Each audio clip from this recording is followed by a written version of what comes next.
যোৱাকালি কোকৰাঝাৰত আমাৰ এক প্ৰকাৰ ক'ব গ'লে ৰাজ্যবাসী এটা ভয়াৱহ দুৰ্ঘটনাৰ পৰা হাত সাৰিব পাৰিছে।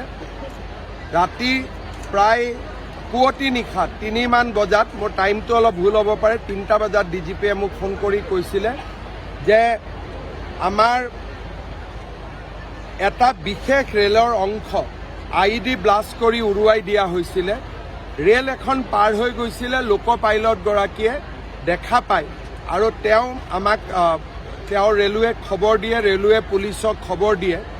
ঘটনাৰ লগত জড়িত এজন ব্যক্তিৰ নাম আমি পাইছোঁ, পুলিচে অনুসন্ধান কৰি আছে।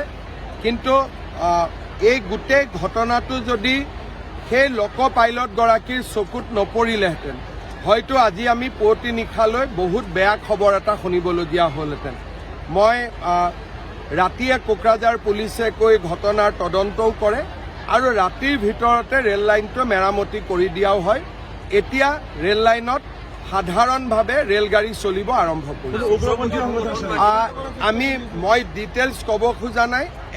এজন ব্যক্তিক আমি চিহ্নিত কৰিছোঁ আৰু সেই ব্যক্তিজনৰ বিৰুদ্ধে অসম আৰু ঝাৰখণ্ড দুয়োখন ৰাজ্যতে বিভিন্ন গোচৰ আছে।